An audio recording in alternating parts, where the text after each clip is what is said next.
¿Qué tal? Les habla Jorge Gestoso. En el programa de hoy, el ambiente electoral rumbo a la segunda vuelta en Ecuador con otro notable invitado, Maximiliano Donoso, ex ministro de Estado, directamente desde Quito. Maximiliano Donoso, una cálida bienvenida al programa. Gracias, Jorge. Un gusto estar acá. Maximiliano, en lo que va de este 2025, 1.100 asesinatos en el Ecuador, un promedio de unos 25 por día. Estamos hablando de 63% de aumento respecto al mismo periodo del año anterior. Estamos a 7 semanas de la segunda vuelta electoral.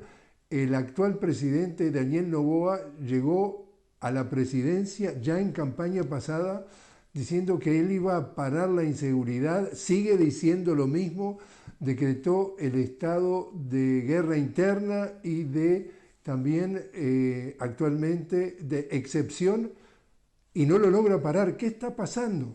Jorge y a todos quienes nos miran y nos escuchan.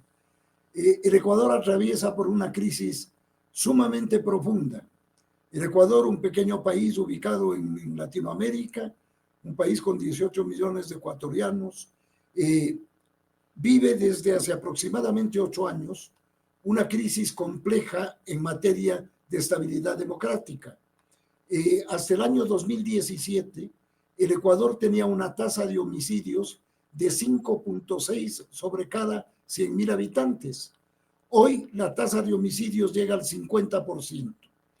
¿Qué quiero decir con esto? Que desde el año 2017 a la fecha, periodo desde el cual gobierna el presidente Lenín Moreno inicialmente, que cometió una felonía con el pueblo ecuatoriano al ser electo por el movimiento Revolución Ciudadana, un movimiento progresista de izquierda, luego de 10 años del gobierno del presidente Rafael Correa, el presidente Moreno tuvo un viraje y le entregó el Estado a la derecha ecuatoriana.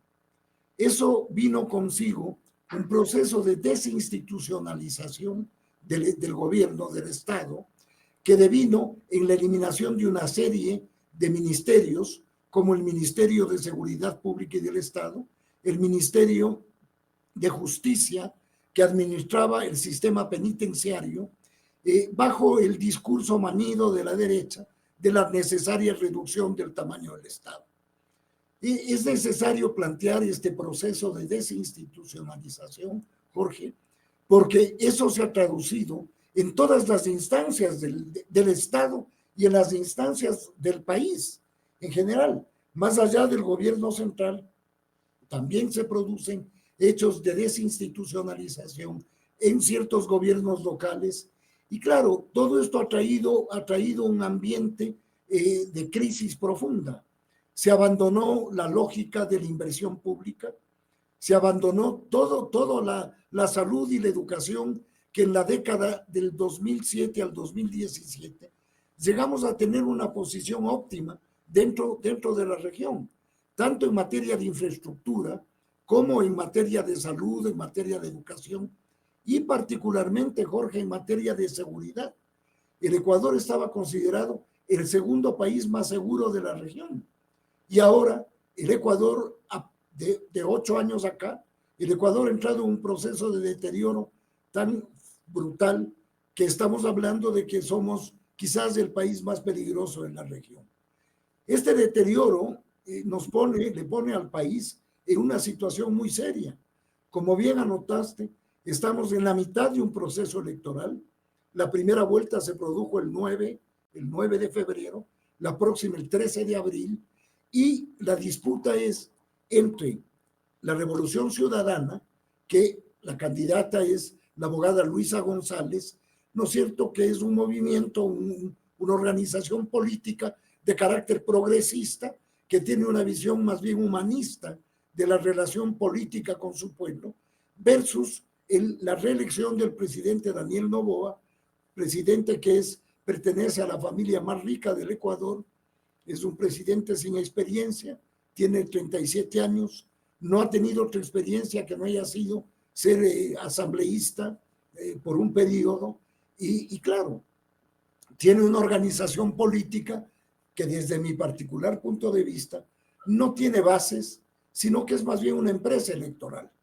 Y con su gran capacidad económica logró introducirse dentro de la política a raíz de que el presidente Guillermo Lasso tuvo que dimitir llamando a la muerte cruzada, que es una figura constitucional del Ecuador, porque estaba enfrentando un juicio político por serios indicios de corrupción. Esto ha traído una inestabilidad política en el país, Jorge, que es sumamente seria, sumamente seria. La inseguridad, el incremento de la pobreza es una cosa impresionante. En el Ecuador tenemos 7 millones de pobres. Hay una situación de exclusión sumamente seria. La salud pública está abandonada, la educación pública igual, las carreteras no tienen mantenimiento y hemos sido, en estos 8 años, más bien el Ecuador ha sido objeto de gobiernos con una política neoliberal que, como tú conoces, más bien se enfoca en gobiernos de carácter especulativo y rentista. Eso es lo que estamos enfrentando el próximo 13 de abril.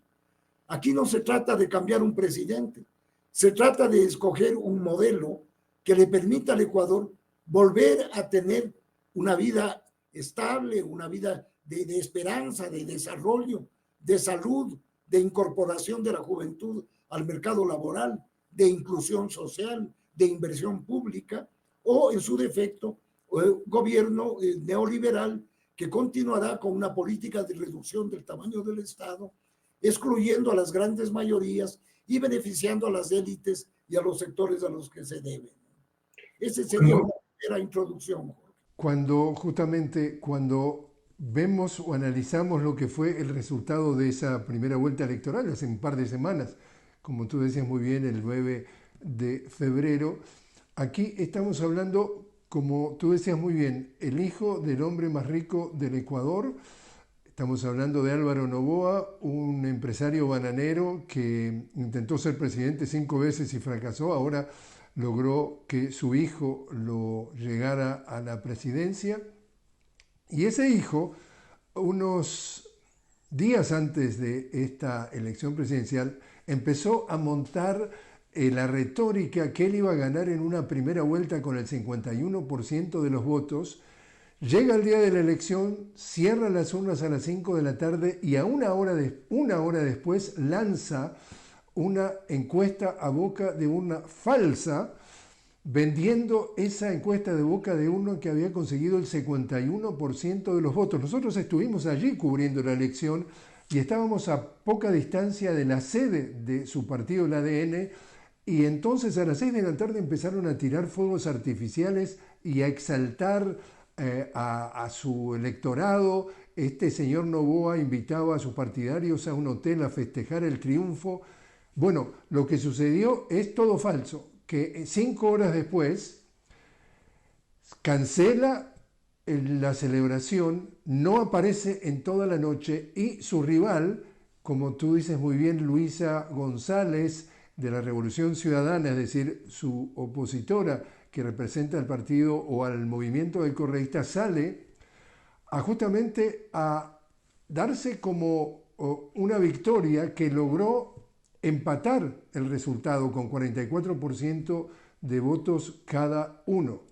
Ahora, lo que todo el mundo denuncia, y esto para traer a tu atención, Maximiliano, es que con todo el viento de cola de ser el hijo del hombre más rico, de manejar los medios sociales, las redes sociales, se habla de $2 millones para llegar allí a invadir las redes sociales, participó con lo que dicen es una cancha inclinada, con todo a favor, con su dinero, usando al Estado, recursos del Estado para su campaña. Al mismo tiempo, estamos hablando de que todos los medios hegemónicos de comunicación, como Ecuavisa, Teleamazonas, El Universo, El Comercio, todo lo que se conozca como los grandes medios, todos a favor de él, y no logra llegar a más que el 44%, que respecto a la Revolución Ciudadana fue un récord, porque nunca había tenido más votos que el 30 y algo por ciento. La pregunta es, ¿cómo va a tratar de inclinar la cancha faltando 7 semanas para que, a pesar de todo esto a favor, no logra no logra llegar a la mayoría de los votos. Muy buen resumen el que haces, Jorge, y aquí vale la pena plantear lo siguiente. Existen dudas respecto al comportamiento de la autoridad electoral. Aquí vale la pena hacer una pequeña aclaración. El hermano de la presidenta del Consejo Nacional Electoral fue designado por el presidente Noboa cónsul del Ecuador en Nueva York, en New Jersey. Entonces eso de alguna manera implica que existe una relación, existen intereses comunes, que le resta independencia, mirando así a vuelo de pájaro, a la actitud del Consejo Nacional Electoral, quien se ha tenido un comportamiento absolutamente extraño. Ha sido muy duro para criticar a quienes han avanzado su campaña, a quienes han hecho campaña supuestamente fuera de tiempo, pero a todos menos a Acción Democrática Nacional. A todo el resto de partidos, la autoridad electoral ha sido sumamente rigurosa, sumamente rígida, pero tenemos un presidente de la República, y esto es importante señalar para darse cuenta de la turbulencia en la que estamos viviendo este momento en el país. Un presidente de la República que no pidió licencia para hacer campaña, lo que quiere decir que viola claramente el Código de la Democracia en materia de usar todo el aparataje público y los recursos del Estado para hacer campaña a favor de su tienda política y a su favor personal. Entonces, ese es un punto. El otro punto es la actitud arrogante permanente del presidente de la República, como se ve claramente en el caso de su vicepresidenta, que existe una persecución evidente a su vicepresidenta. El presidente de la República designa por decreto a una vicepresidenta, llegando a buscando ciertas argucias legales que todas se le derrumban, ¿no es cierto? Porque no tiene simpatía con la vicepresidenta o porque la vicepresidenta tiene una visión distinta en el manejo de las cosas del Estado. ¿Cómo vamos a hacer? Lo que tenemos que hacer es, todos los ecuatorianos estaremos pendientes del manejo del proceso electoral. Yo creo que además estas últimas horas se han producido una serie de denuncias, Jorge, complicadas en materia de contrataciones públicas por parte del Estado. Hay una denuncia sumamente fuerte vinculada con un hermano del presidente de la República respecto de compra de combustibles fuera del marco jurídico. Existe una denuncia muy fuerte por la compra de 35,000 chalecos antibalas y cascos para las Fuerzas Armadas con un monto de $34 millones que ha sido cuestionado pública y técnicamente porque no reúnen las características de seguridad para los miembros de las Fuerzas Armadas. Es decir, tenemos un ambiente sumamente tenso. La observación que hiciste tú respecto de las redes sociales es correcta. Existe una invasión fenomenal de las redes sociales, con una publicidad de ADN que es exorbitante. Se hablan de millones de dólares invertidos dentro de las redes. Los medios corporativos y comerciales, todos a una, auspiciando y apoyando la candidatura y la reelección del presidente Noboa. Es decir, sin duda, es un proceso con una cancha inclinada, ¿no? Pero más allá de eso, yo creo que el pueblo ecuatoriano establece una diferencia, Jorge. Establece una diferencia de la década en donde había acceso a la educación, a la salud, había una infraestructura desarrollada, había empleo, había soberanía, había respetabilidad. Y claro, después de 8 años de un deterioro tan brutal de las condiciones de vida en el Ecuador, de la democracia, de las libertades, con un nivel de violencia, con una penetración del narcotráfico descomunal dentro de las estructuras del país, con un abandono del control de los puertos, con una serie de extrañas coincidencias que le ponen al Ecuador, inclusive, y este es un dato que vale la pena decirlo, en base a una declaración del embajador de Italia en el Ecuador, el 70% de la cocaína que se consume en el mundo sale del Ecuador, sale por los puertos del Ecuador. Entonces esto es una cosa ya insostenible. Acá estamos hablando de que su grupo económico es el mayor exportador de bananas o de banano del Ecuador. Salen los bananos por 2 puertos que, según la información que hemos tenido acceso, por lo menos tiene cierto control de esos puertos el grupo de bananos de entonces Noboa. Por otro lado, llegan a Europa repetidamente cargamentos de bananos de Ecuador y tienen la cocaína. Y nadie todavía puede decir claramente que la familia Noboa está directamente involucrada con ese fenómeno, pero en definitiva como que las cuentas no cierran. Controlan los mayores puertos del Ecuador, controlan el negocio de la banana y llega la otra parte de esas exportaciones con cocaína mezclada adentro de la banana. ¿Qué es lo que se puede leer de eso entonces, Maximiliano? ¿Hay o no un tema por lo menos turbio? Pero Jorge, por supuesto, esa es una inquietud enorme. La cocaína va en frutas, va en banano, como bien has anotado, y hay una serie de cargamentos que son incautados por las autoridades en Europa o incluso acá antes de ser embarcados. ¿En qué? En productos, en bananos. En bananos, y el mayor exportador de bananos del Ecuador es el Grupo Noboa. No le estoy acusando porque sería un temerario de mi parte hacerlo, sin que existan las pruebas, pero tampoco existe mayor claridad en el manejo de esos temas. Yo me he preguntado en varias entrevistas anteriores y en mi participación pública eventualmente, ¿por qué es que no se conoce el nombre de las empresas exportadoras a las cuales se les captura, digamos, cocaína en sus embarques de fruta, sea banano, sea camarón, sea flores, cualquier tipo de producto? No se conocen los nombres, Jorge. No se conocen los nombres. No se sabe quiénes son las empresas exportadoras de fruta, de banano capturadas. No se sabe qué pasa con el destino de la droga capturada. Es otra cosa que no se conoce. Es decir, hay opacidad en el manejo de las cosas. Y claro, el silencio también le hace el juego a quien seguramente se beneficia de eso.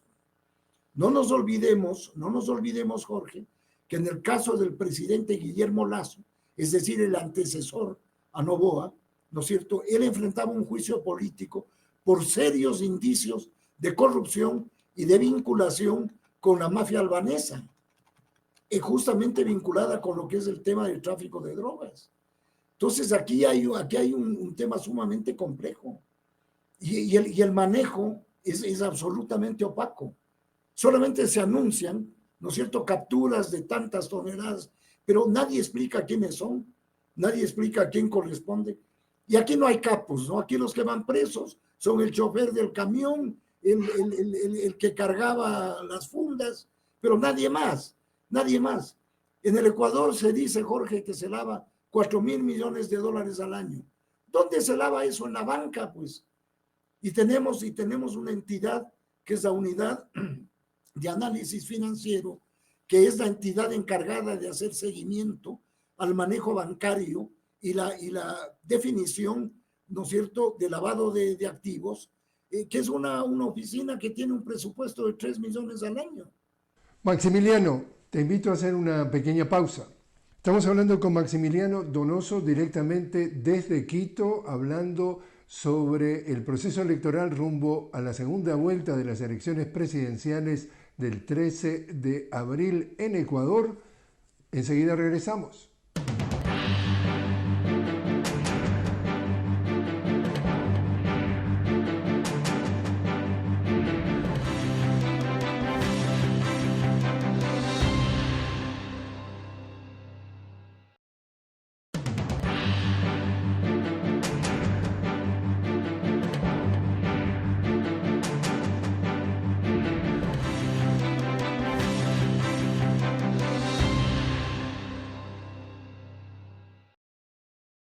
Continuamos hablando con Maximiliano Donoso directamente desde Quito. Maximiliano, exministro de Estado. Estamos hablando sobre el panorama electoral rumbo a la segunda vuelta de las elecciones presidenciales del Ecuador del 13 de abril. Y aquí, Maximiliano, Antecedentes de campañas sucias. Tú contabas muy bien que después de una década de progreso en todos los frentes económicos, de salud, de expectativa de vida, de desigualdad, de reducción de la desigualdad, de la revolución ciudadana, entra entonces el presidente Lenín Moreno, se da vuelta como una media, lo considera un traidor Rafael Correa y pasa de una propuesta progresista que fue la que le llevó al triunfo, se da vuelta y entonces pasa a ser un abanderado del neoliberalismo que sigue con otra elección que gana el principal accionista del Banco de Guayaquil. Estamos hablando entonces de Guillermo Lasso y le sigue ahora este señor Daniel Noboa, hijo del hombre más rico, luego de unas elecciones anticipadas. En esa elección que gana entonces Guillermo Lasso, luego de que se diera vuelta y pasara al neoliberalismo Lenín Moreno, sacan una campaña sucia y acusan al candidato de la Revolución Ciudadana, o sea, del correísmo, Andrés Arauz, de haber recibido, totalmente falso, dinero para su campaña de la guerrilla colombiana. Esta mandan a un fiscal de Colombia que se meta adentro del Ecuador a ensuciarlo. Eso, de acuerdo a los analistas, tuvo el impacto que permitió ganar entonces a Guillermo Lasso. Ahora, cuando se dio la última elección, había un grupo de candidatos. La candidata de la Revolución Ciudadana, es decir, Luisa González, podría haber ganado, según las encuestas, en primera vuelta, y 10 días antes le sacan otra campaña sucia. Asesinan a un candidato, Fernando Villavicencio, y le echan las culpas del asesinato a Luisa González y al correísmo. Y este señor Noboa, que venía en el pelotón de los rezagados, quinto, de pronto termina ganando las elecciones. Todo el largo preámbulo maximiliano es qué cosa sucia le van a sacar cuando faltan ya 6 semanas para las elecciones para enlodar a Luisa González, que todas, y acá repito, varias son. La mayoría de las encuestas la dan como ganadora, la favorita, la que tiene más intención de voto. ¿Qué petardo, qué misil van a intentar tirarle a su campaña para ensuciarla y que este señor, el hijo del hombre más rico, vuelva a ganar? Correcto, Jorge, tú lo has dicho muy bien. Mira, la derecha es absolutamente inescrupulosa. Pudimos ver el tema del asesinato de Fernando Villavicencio, que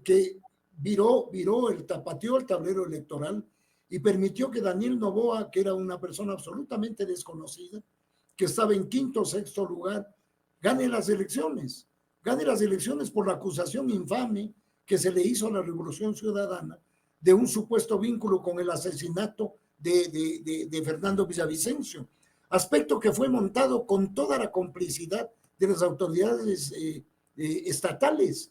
Tú bien mencionaste la llegada, por ejemplo, en la ocasión anterior, del fiscal de Colombia, metido en asuntos internos del Ecuador. Es decir, no tienen límites, Jorge, y hay que estar previstos, y yo creo que la sociedad está prevista para entender de la campaña sucia, que la vemos, pero es una cosa increíble en las redes, en los distintos medios. Hay una campaña sucia montada, pero por otra parte, Jorge, yo creo que la ciudadanía se ha dado cuenta de que estos últimos años han sido unos últimos años de deterioro profundo de las condiciones de vida sociales, económicas, políticas del país, y ha reaccionado. De ahí se desprende esa altísima votación que rompió el techo en el caso de la Revolución Ciudadana. Se conoce perfectamente que la revolución tiene digamos, una militancia cautiva de un 35%, y ahora se rompió ese techo y hemos llegado a más del 44%. Y tenemos la certeza de que el pueblo, quien ha sufrido el deterioro en seguridad, en pobreza, en desempleo, en impacto de narcotráfico, en violencia, va a reaccionar y va a entender que más de lo mismo no va a solucionar los problemas profundos que vive el pueblo ecuatoriano. Maximiliano, para terminar, y también para un público que nos ve fuera del Ecuador, acá terminamos la primera vuelta con 44% de los votos empatados Luisa González y Daniel Noboa. Incluso la Revolución Ciudadana dice que en realidad ganó Luisa González por una infinitísima cantidad de votos, pero bueno, dejémoslo allí en el tema de la duda. Pero el que terminó tercero es Leonidas Issa, el candidato del movimiento Pachacuti, un movimiento indígena que pertenece él como presidente de la CONAE, la Confederación de Nacionalidades Indígenas del Ecuador, un porcentaje muy importante de la población. Y el 7 de marzo la CONAE va a tomar una posición en a quién de los dos candidatos va a apoyar, aunque las encuestas ya dicen que el 80% del electorado que votó a Leonidas Issa, que terminó en tercero con el 5% de los votos, es decir, si sumas matemática muy simple, 44 más 5, ya estás prácticamente en el 50%. El 80% votaría por Luisa González y no por Daniel Noboa. ¿Te parece que ese puede ser un factor determinante en el triunfo de Luisa González? Yo creo que sí, Jorge. Yo creo que del margen pequeño de candidatos, entre esos obviamente el caso de Leonidas Issa, con un 5.36% de participación electoral, la mayoría de esa votación va a ir a la Revolución Ciudadana por un elemental sentido ideológico. Cierto es que la derecha ha penetrado en los sectores campesinos y en los sectores indígenas con fuerza, pero también hay una convicción ideológica y coincidencias de visión del mundo entre el movimiento indígena y la Revolución Ciudadana, entendiendo que también hay diferencias que tendrán que pulirse en el tiempo. Maximiliano Donoso, muchísimas gracias por haber estado con nosotros. A ti, Jorge, muchísimas gracias. Un gusto, un buen día. Éxitos.